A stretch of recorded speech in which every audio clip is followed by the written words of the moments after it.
Hello friends, welcome to my channel radiology industry. मैं जो अभी न्यू बैच आए हुए हैं उनको मैं ये जो सारे डाउट्स हैं उन सारे डाउट्स को क्लियर करने के लिए मैं यहाँ पे एनाटॉमी एंड फिजियोलॉजी की एक बुक लेके आया हूँ जो कि 14 एडिशंस की है। ठीक है, इसमें हम आपको एक एक चीज़ जो है कि आपको जो एनाटॉमी एंड फिजियोलॉजी के रिलेटेड जो भी डाउट्स हैं हम उस डाउट्स को क्लियर करेंगे। और जो भी स्टूडेंट्स यहाँ पे नए आ रहे हैं जो कि हमारे चैनल को जो न्यू विजिट कर रहे हैं अभी अभी, क्योंकि मैंने चैनल भी अभी न्यू बनाया हुआ है, तो आप प्लीज़ विजिट करें और उसको सब्सक्राइब करें चैनल को, और जो वीडियो मैंने डाली उसको पूरा देखें और लाइक करें, शेयर करें, कमेंट करें प्लीज़। तो फ्रेंड, जैसा कि आप यहाँ देख सकते हैं कि मैंने एनाटॉमी एंड फिजियोलॉजी की बुक ली हुई है।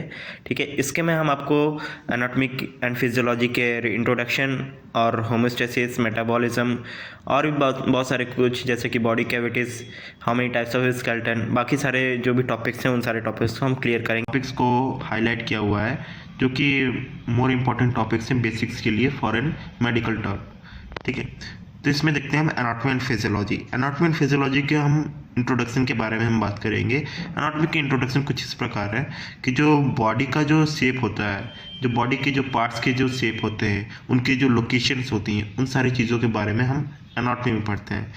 फिजियोलॉजी का क्या है, जो बॉडी के जो पार्ट्स हैं, ठीक है, उनके जो फंक्शंस हैं, उनके जो ऑर्गेनिजम्स के जो फंक्शंस हैं, उनके जो सब डिविजन्स के जो फंक्शंस हैं, उन सारे के बारे में हम फिजियोलॉजी में पढ़ते हैं। तो फ्रेंड्स, हम आगे बढ़ते हैं, इसमें आ जाते हैं लेवल ऑफ ऑर्गेनाइजेशन में। लेवल ऑफ ऑर्गेनाइजेशन में यहाँ पे बहुत सारे टाइप्स का लेवल ऑफ ऑर्गेनाइजेशन होते हैं, जैसे कि बेसिक्स ऑफ लाइफ हम बोलते हैं। ठीक है, बेसिक्स ऑफ लाइफ में हमारा फर्स्ट आता है केमिकल लेवल, जिसको हम बोलते हैं organisation and constitution separates living from the non living material. ठीक है, द ऑर्गेनल लेवल। थर्ड है अपना सेल्यूलर लेवल। फोर्थ है अपना tissue level and organ level is in last. ये sub division of the level होते हैं हमारे बॉडी पार्ट्स के। ठीक है, फिर हमारा स्टार्ट होता है सिस्टम लेवल। सिस्टम लेवल हमारा बोले तो कुछ टाइप्स होते हैं, जैसे कि स्केलेटल सिस्टम हो गया, नर्वस सिस्टम हो गया, सर्कुलेटरी सिस्टम हो गया, रेस्पिरेटरी सिस्टम हो गया, डाइजेस्टिव सिस्टम हो गया, यूरिनरी सिस्टम हो गया और रिप्रोडक्टिव सिस्टम। मेनली 7 टाइप्स के यहाँ पे सिस्टम्स हैं। अगर हम एनाटॉमी के थ्रू जाएं तो इसमें 12 टाइप्स के हैं, लेकिन मेनली काउंट होते हैं हमारे 7 टाइप्स के, जो कि मैं। तो फ्रेंड्स, हम यहाँ पे देखते हैं स्केलेटल सिस्टम को। स्केलेटल सिस्टम कंसिस्ट करता है बोन्स को, बोन्स के रिलेटेड टिश्यू को and such as cartilage, ligaments, इन सारी चीज़ों को। ये सारी चीज़ प्रोवाइड करते हैं हमारे बॉडी को एक फ्रेमवर्क में, जो कि सपोर्ट एंड प्रोटेक्शन में हेल्प करती है। ठीक है, आगे चलते हैं तो देखते हैं मस्कुलर सिस्टम।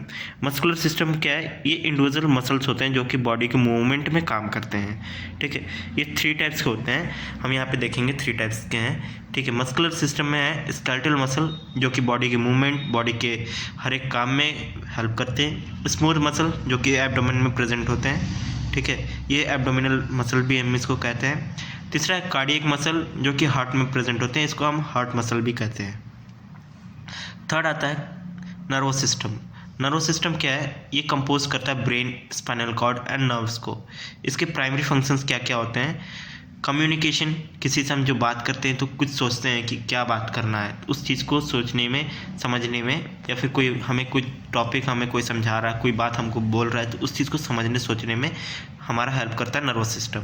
ठीक है, बॉडी का जो कंट्रोल है कि हमें क्या करना है, क्या उठा रहा हूँ, कैसे उठाना है, उस सारी चीज़ कंट्रोल को, किसी सामान को उठाने के लिए, उस सारी चीज़ों को कंट्रोल में रखने के लिए बॉडी का जो सिस्टम है वो हमारा नर्वस सिस्टम भी वहाँ पे काम करता है। ठीक है, आगे हम देखते हैं एंडोक्राइन सिस्टम। एंडोक्राइन सिस्टम क्या होता है, ये हार्मोन रिप्रेजेंट करता है डक्टलेस ग्लैंड के थ्रू। जैसे कि हमारे एंडोक्राइन में एक आता है जिसको हम बोलते हैं पिट्यूटरी हाइपोथैलेमस। ठीक है, ये एंडोक्राइन ग्लैंड में आता है। थायराइड ग्लैंड भी एंडोक्राइन ग्लैंड में आता है। पैनक्रियाज एंड थाइमस भी एंडोक्राइन ग्लैंड में आता है। और गोनाड्स भी बोले तो टेस्टिस, गोनेट्स मीन्स टेस्टिस होते हैं। ये सारे सब ये बोल सकते हैं कि सब ऑर्गन्स हैं, supportive organs for an nervous system.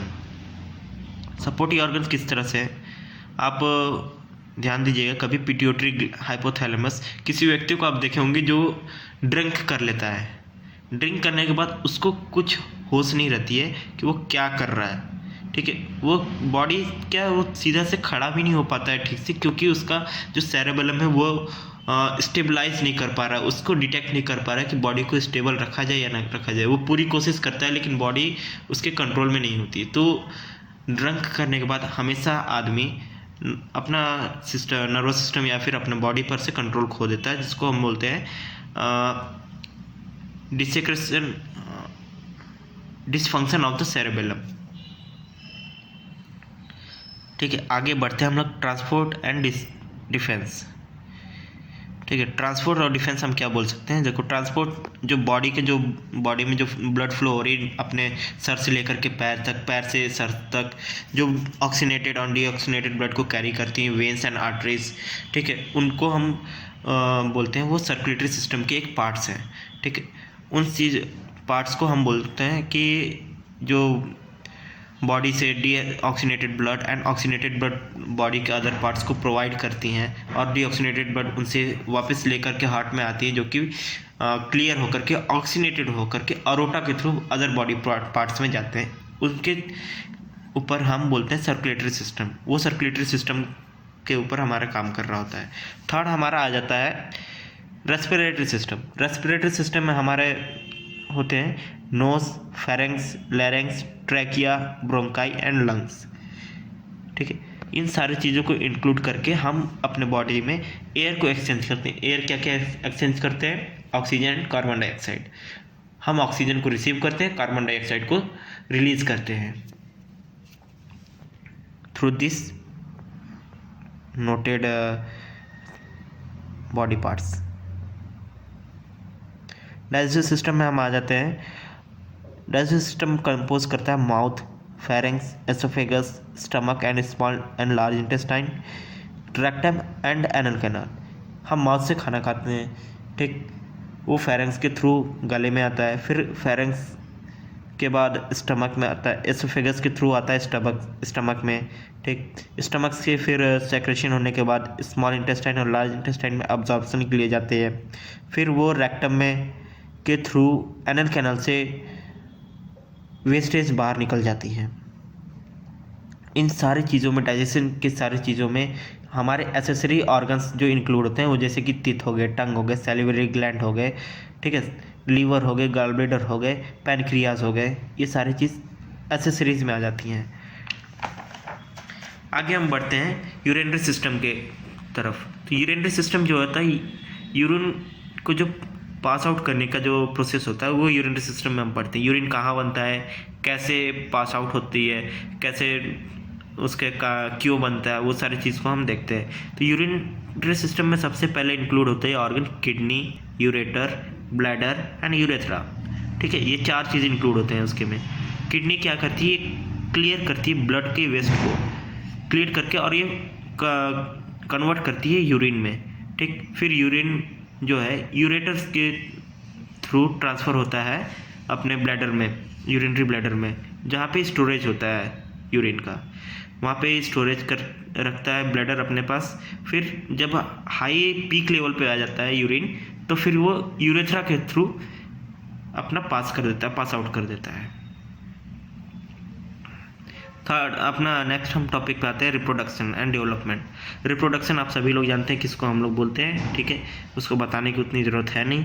ठीक, उसमें मेल कंपोनेंट्स होते हैं एंड फीमेल कंपोनेंट्स होते हैं, ये दो टाइप्स के होते हैं। मेल कंपोनेंट्स में प्रेजेंट होते हैं टेस्टिस, जेनिटल डक्ट्स, जिसको वास डिफरेंस एंड यूरेथ्रा बोलते हैं। वास डिफरेंस क्या करते हैं ना, जैसे यूरेथ्रा होती है, यूरेथ्रा मेल में क्या काम करती है, यूरिन को पास आउट करने का काम करती है, लेकिन वास डिफरेंस क्या है, उस चीज़ को डिटेक्ट करके स्पर्म को निकालने में काम करता है। ठीक है, लड़के समझते होंगे, उनको पता होगा। ठीक है, स्पर्म एंड यूरिन एक टाइम पे कभी भी नहीं आता है, स्पर्म के बाद हमेशा यूरिन आएगा या फिर यूरिन उससे पहले आ जाएगी, लेकिन एक टाइम पे कभी नहीं आती। क्यों? वो हमारा माइंड जो है नर्वस सिस्टम डिटेक्ट करता है थ्रू द टेस्टिस। जब टेस्टिस वर्क हो रही है तो उस टाइम पे यूरिन नहीं निकलेगी, स्पर्म निकलेगी। ठीक, एसेसरी ग्लैंड क्या होते हैं जो कंट्रीब्यूट करते हैं सेक्रेशन के टाइम पे ऑन द रिप्रोडक्शन, जिसको हम लोग बोलते हैं जेनेटिलिया। ये सपोर्टिंग स्ट्रक्चर होती है जिसको पेनिस एंड स्क्रॉटम हम बोलते हैं, जेनिटेलिया। फंक्शन क्या होता है मेल का? प्रोडक्शन ऑफ स्पर्म होती है और maturation of sperm and transfer to etcetera, ये हम लोग फीमेल में ट्रांसफ़र करते हैं। ये ओवम के साथ रिएक्ट करके वो जा करके एक बेबी बनाती है, ठीक है। फीमेल कंपोनेंट्स में आते हैं ओवरीज, एक्सेसरीज ऑर्गन्स में आते हैं यूट्रस, यूट्राइन, फेलोपियन ट्यूब, ठीक, वजाइना होती है। इसमें सपोर्टिंग होती है, सपोर्टिंग स्ट्रक्चर में आती है ब्रेस्ट। आप अक्सर देखोगे जो ब्रेस्ट होती है वो आफ्टर प्रेगनेंसी ही सेक्रेट होती है, जो कि मिल्क प्रोवाइड करने के लिए काम आती है बच्चों, न्यूबॉर्न बेबी को, ठीक है, फॉरेन फीडिंग के लिए, क्योंकि न्यूबॉर्न बेबी कभी भी खाना नहीं खाते, वो सबको ही पता होगा।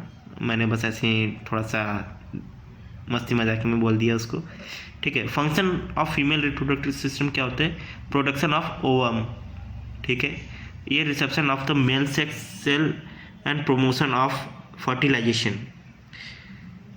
ये रिसीव करते हैं मेल सेक्स और सेल को, जिसको हम स्पर्म बोलते हैं शॉर्ट फॉर्म में स्पर्म।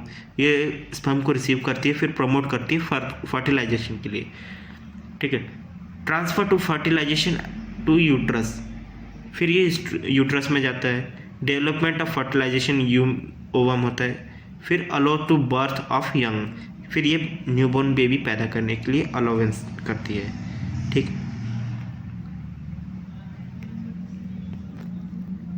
थैंक यू, मैंने आपको जितना बता दिया है, और जो ना समझ में आए वो आप मैं नीचे व्हाट्सएप एंड अपना इंस्टाग्राम का लिंक मेंशन कर दूंगा।